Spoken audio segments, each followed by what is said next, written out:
welcome to Uptime Logistics. I am your host, Doug Draper, and I would like to talk about an amazing show we have going on today.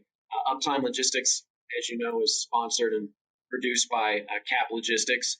And today we're going to jump into a really great topic that's very relevant and very interesting to me as I started doing some research on this topic. And whenever that happens, we got to bring out the best and the brightest, and that is our guest for today. So I would like to welcome and say hello to Sydney. Hey, how's it going? It's going well. It's a great Friday, although I'm in Arizona and it's going to be about 110 degrees today. So I'm glad that it's kind of cool in here.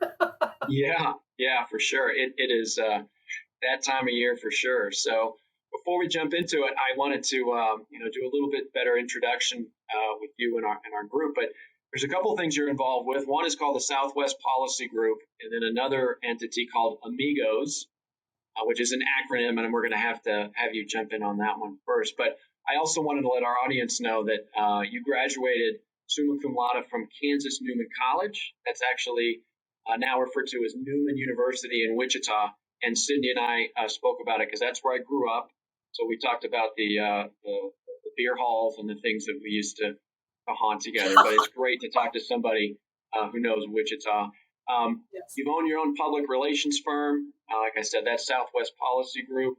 Right. You've served as the president of the mining industry powerhouse, which is AMIGOS, for just about 30 years. 5 years of that, you were also the president of the Arizona Mining Association. 5-year term as a board of governors of the Arizona Department of Mines and Mineral Resources. So you've pretty much been an advisor, a ghostwriter for candidates and elected officials, which is pretty cool, including 3 presidential campaigns. And now, Cindy, you are an official guest of the Uptime Logistics podcast, and we can't thank you enough. Great. This is a highlight. I'm happy to be here. Exactly. So that's the stock intro, but there's a lot more to your career and some of your highlights. So before we get into the meat and potatoes, talk to our audience a little bit about some other things you've accomplished and maybe a few things you're really proud of personally or professionally in your life. Wow. Well, public policy drives me. I'm very interested in it. So I've done quite a few things legislatively to make things, I think, better for folks here in Arizona. One of the major accomplishments has been I've successfully amended Arizona's constitution a couple of times at the ballot box for voters to decide, and they decided the way I wanted them to and amended the constitution once to require a supermajority vote by the legislature in order to raise taxes. So taxes haven't been raised by the legislature ever since, for a couple of decades now. And I think that's really been a part of keeping Arizona such a vibrant economic powerhouse as a state, good place to do business, good place to live. Another time, I amended the Constitution to guarantee folks the right to always have a secret ballot, because that was under threat in union organizing elections, taking away people's ability to let their vote on that key issue be secret. So in Arizona, you will always have the right to a secret ballot. Other things like that. School choice has been a big driving force here for me, and Arizona is number 1 of all 50 states in parents' choice in education options for their children, and I'm very proud of that one. Oh, excellent. Well, thanks for that. So give us a quick summary. You kind of say, what's the state of mining in the United States? And I know your expertise is really down in Arizona, so maybe we'll take 2 brush strokes with that. First of all, kind of the current state of mining in the U.S., and then drill down a little bit into specifically with Arizona. Well, there's good news and bad news, I guess, in every topic that you probably discuss on this program. Good news is we have a vibrant, important mining industry in America. We mine a lot of copper and gold and silver and feldspar, things like that we need. So those are the things that are mined here. I think a more important question is what isn't mined here that we need. And the United States of America is dependent on imports for many, many mined materials that we cannot live without. And that's a concern. It ought to be a concern for everyone. For instance, bauxite. You make aluminum out of bauxite. We don't mine any of it here. Aluminum's pretty important. People are pretty aware of aluminum. And so we are 100% dependent on foreign sources for that. Um, and there's all kinds of them I can mention. And that's a great concern. And as we pursue green energy, which everyone's talking about, everybody wants to do that. Electric vehicles are now on the minds of everyone with the high gas prices. Those electric vehicles are going to require in the next 10 years to meet even close to the goals that have been set for numbers of electric vehicles in this country. I read this morning in an article. 200,000 more tons of rare earth elements are going to be required for those electric vehicles over the next 10 years. That means a lot more mining of rare earths, and that's something that we're dependent largely on foreign sources for. So there's good news.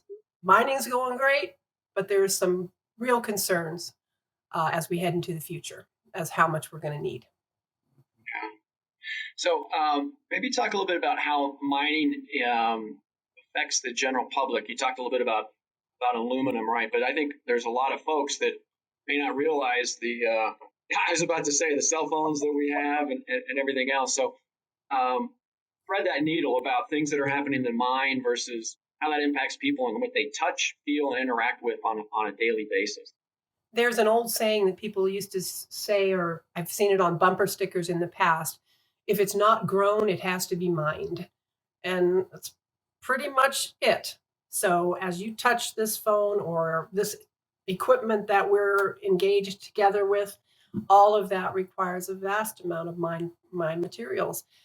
So it impacts people's daily lives from morning till night, all day long, every day. I ran for Congress. I was the Republican nominee for Congress in Congressional District 1 of Arizona about a while back, forget, 10 years ago. So anyway, it's been a while. But on the campaign trail, I heard a member of Congress had said in congressional hearing, we don't use much copper in New York. So, so I eagerly addressed that in every audience that I spoke to, because if there's a member of Congress in New York that doesn't use much copper, then she has to walk back and forth to Washington, D.C., because you cannot have any mode of transportation other than your 2 feet that does not require massive amounts of copper. And electric vehicles, I'll go back to that, will require a whole heck of a lot more copper than does your internal combustion engine vehicle. So you touch it every aspect of your life. When you open your refrigerator, when you use your microwave or your dishwasher, any of these things require that you have somebody has mined that stuff. Yeah, yeah. So a lot of people out there and folks as are driving along, I think you made a good point where you said if it's not grown, then it's mined.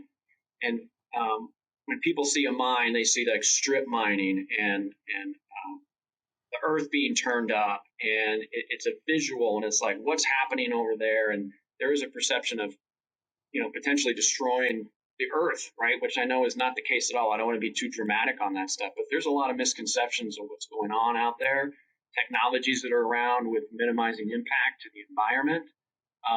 So maybe let's just call it out and identify a couple, one or two misconceptions that people have related to mining. We'll start there, and then I have a follow-up question after that one. So maybe we'll start there. Sure. It's not your grandpa's mining industry. It has changed so much over the years. And yeah, folks picture a burrow and a guy with a pickaxe when they think of mining. It's a cartoon. It's not that way at all. It's a very high-tech industry. And it's got such great new technologies in terms of mine reclamation. So what might be a mine today, once that all the metal or minerals have been mined, it will be restored to where you can't even tell there ever was a mine there. That's the technology. It's come so far. And a good example right here in Arizona is where Resolution copper, for instance, it's a massive, massive ore body, and there will be a mine there someday, and we can get into why it takes so long for a mine to come around when it shouldn't. That's one thing we need to do better in this country is get the permitting process streamlined so it doesn't take 20, 30 years. But they took an old legacy site that had been mined, gosh, in the 70s, I think is when that particular mine shut down, and completely restored it, completely reclaimed that. You could not even possibly tell there ever was a mine where they went in near the town of Superior and reclaimed it all. And so that's what mining is now today. It's not what it was 150 years ago. And it's only getting better. It's only getting more efficient. It's only getting cleaner, better, safer all the time because of great new technologies that are being developed. Um, Remote vehicles, for instance. I watched a demonstration of a miner who was sitting as if he were sitting in a game console, that kind of a chair, and there was a screen in front of him in an office building miles and miles away, hundreds of miles away from the mining equipment in an underground mine that he was operating. So he wasn't in the underground mine, the equipment was, and he was sitting in a cool, comfortable, air conditioned office and doing great work mining. I believe it was a nickel mine in Canada. So things have changed, folks, and it is a great time to be in mining. And it's a great time for students to even consider a career in mining. Uh, and the bright future awaits them for those that want to go into here at the best school for mines I think there is. Well, you've got Colorado School of Mines in Golden, but we have the University of Arizona in Tucson, and the things that they are doing there to advance new technologies that might be being advanced for mining, but have applications in things as diverse as medicine, for instance. Copper's use in medicine is expanded way beyond I could have even imagined when I started in this industry so many years ago. So lots of good things on the horizon, and it's a whole different type of mining than Hmm. folks might be thinking about. Yeah. When we were talking a little bit before the call, one thing that a common theme that came up, which I thought was really interesting and really important to talk to our audience about, is the small business implication of the mining. We just, you just outlined an individual, you know, um, navigating and working a mine from a chair. You got the safety aspects of it, but I think it's important to understand all the peripheral services, right? Kind of like, yes, you are mining, but there's picks and axes that are being sold, so to speak, to go back to that old analogy, right? There's other things and ancillary services and products that are used. It's important for folks to understand that it's just not what's happening in the mine. There's other things around, and a lot of those are supported by small business. And I know you have a passion about that. So talk about how that small business really impacts and assists in the mining industry and application. Well, you can think of that one person that's actually working at a mine and multiply them times four, because that one miner supports four other small business jobs. The type of jobs that I work with all the time in Amigos. Amigos is a group of mining suppliers and mostly small and mid sized businesses that depend on a healthy mining industry to keep all their folks employed. And so while a lot of folks maybe don't know anybody that works in a mine, because here I'm sitting in the Metro Phoenix area and we are really far from any active mines. So folks probably don't even know what they are, where they are, have ever been to one, but they can sure relate to somebody that sells tires. They have to buy tires. Well, mines have to buy tires. They have to buy really big ones, but they buy big tires from the local tire dealer. So you can relate to someone like that. Environmental consultants. I always like to bring up environmental consultants because the mining industry employs a whole lot of environmental firms that are probably located in Tucson, Phoenix, big cities, And those folks wake up every single day and go to work and think of and design and come up with new ways of keeping our air clean and our water clean and our environment clean. And mines employ a lot of those people. And you can relate to somebody like that because you probably have somebody like that in your neighborhood. So, small business, mines buy a lot of things from small businesses and services and the locales where the mines exist near, those small towns, the restaurants, the hotels, all of those things are dependent upon those mines. So Arizona, it here as in anywhere else in the country or the world where there's a mine, they keep a lot of small businesses being able to keep their people employed.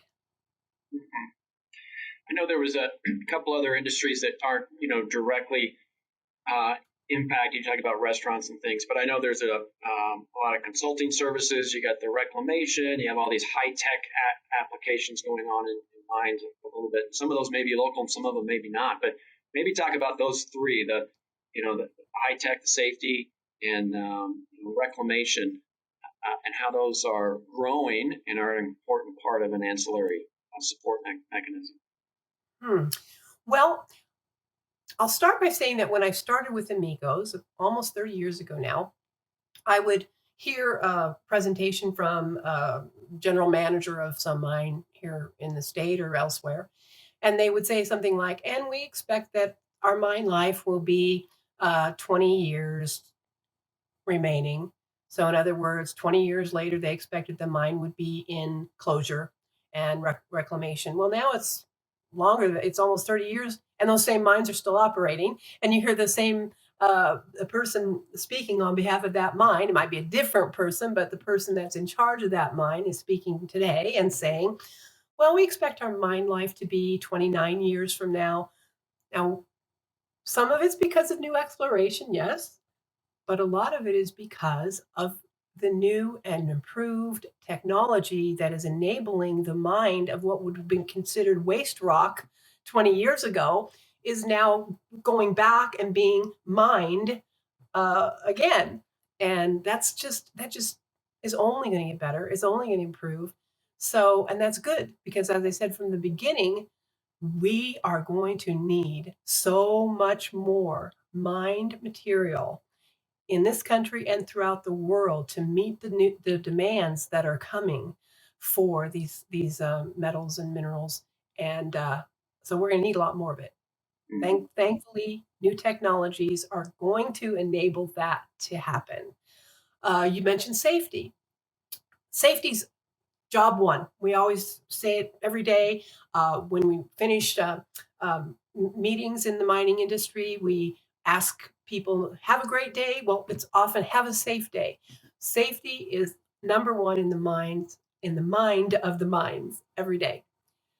And I will tell you, you are more likely to get hurt on the job working in retail than you are in a mine. And those are the stats from the labor department. I didn't just make those up. You're more likely to get injured on the job working at a Walmart than you are working in a mine. And that's because safety is number one priority.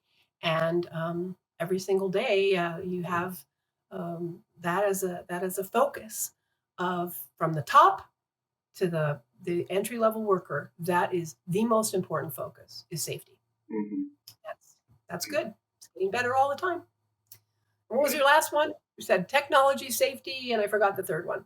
Oh, it was. I think you covered them really. I think the specific one was just reclamation, but I think you talked about that with the ability to really squeeze out the waste material, so to speak. You're not just throwing away materials that you didn't have the technology to mine in the past. So that was really cool. And it's only going to get better. Yeah. It's improving every day. That's exciting stuff. And that's a perfect segue to the next question, Sydney, is 5 years out. It's a question I like to ask our guests, regardless of topic, is where is this industry? Fast forward our audience, give us a perspective and a picture of what things look like 5 years out, whether that's policy related, whether it's what's happening literally in the mine, or whether it's technology. So we're now in like 2028, and Paint a picture for us. What's going on in the industry? I hope that what goes on in the industry going forward is because of the increased demand is finding a way without lowering any expectation or any of the strict environmental regulations that we meet and exceed every day. Without doing anything to diminish that at all, we have got to find a way that it shouldn't take decades to bring a new mining project online. That is unacceptable in my view. For instance, I printed out a report of all the critical minerals that we need in the US and our policy regarding them. Uh, Here, gallium, integrated circuits. You need it in all high-tech equipment. You need it in LED lights. As we've transitioned to LED lights for energy conservation, this is a critical mineral we need, and we are 100% dependent on foreign sources for that. We can't have any high-tech equipment at all without that critical mineral, 100% dependent. And here's a long, long list of them, 3 pages of them in probably about 8-point type. So my hope is that we can do better at enabling miners to do what they do best, is produce the things we cannot live without. We cannot defend the country without them. The military applications for all of this are vital to us, and we should not be dependent on foreign sources, particularly China, for things that our military needs to defend our country. So that's what I hope for in the next 5 years. What I know will happen over the next 5 years is that the mines will get safer than they even are today. They will get more high tech than they even are today. They will get more efficient than they are today. And that's going to be great to watch. And we'll find more uses for these important minerals. So Good. Yeah. Future's bright. It's as bright as a copper penny, although there's not a lot of copper in a penny. I love it. I love it. I love it. I was just thinking that if any of our listeners are personally interested, have family or friends, and like, hey, this mining industry and this whole, career, how do you get into it? Like, how do you learn? So there's some 22-year-old kid that's like, I'm not sure what I'm going to do with my life, and mining may be something I want to pursue. Talk to us about how people can learn more about individually getting involved as a career. There are so many good jobs available in the mining industry today. It's a great industry to get into.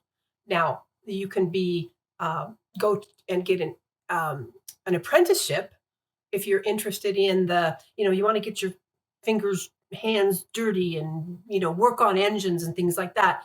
Then, become a heavy equipment diesel mechanic or something.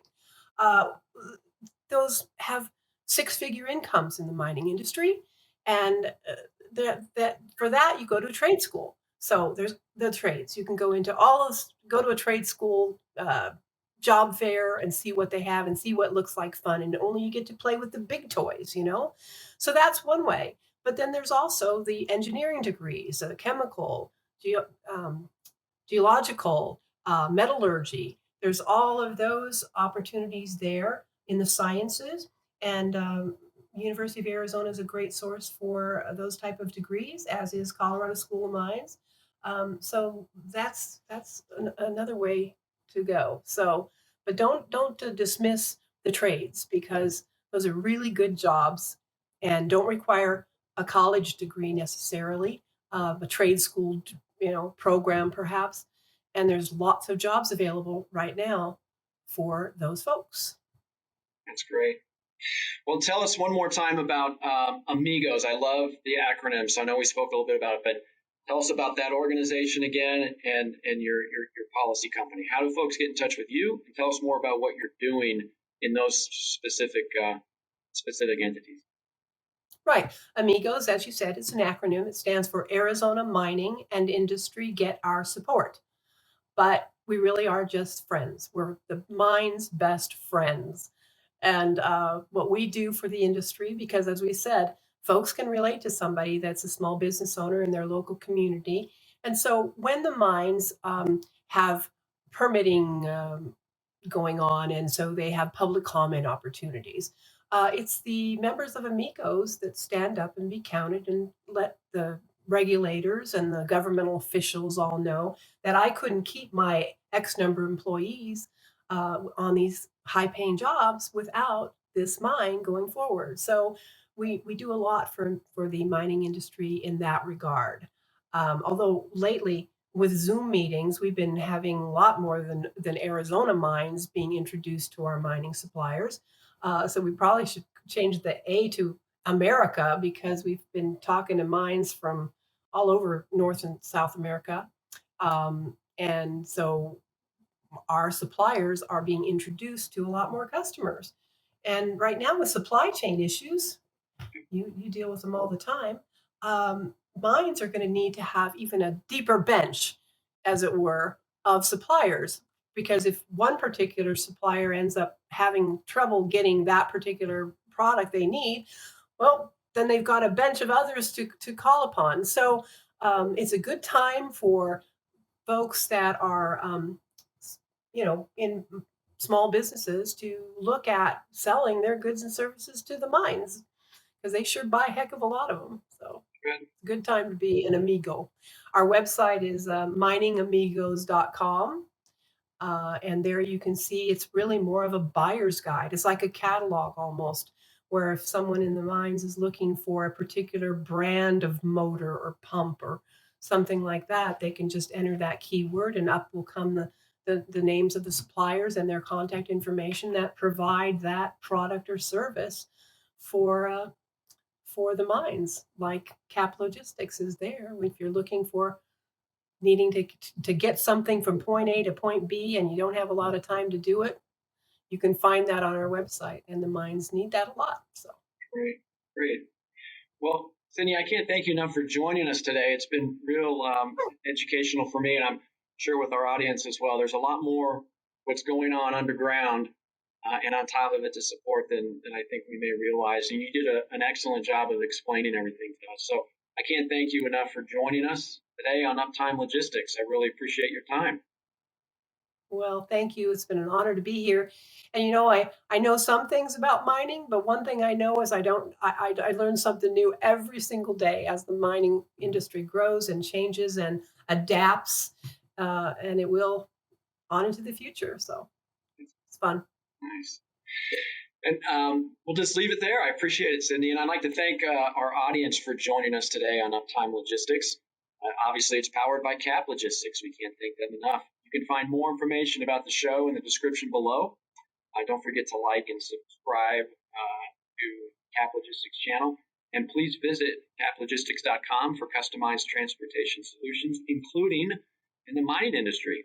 So thanks for listening to us today, everybody. Take care.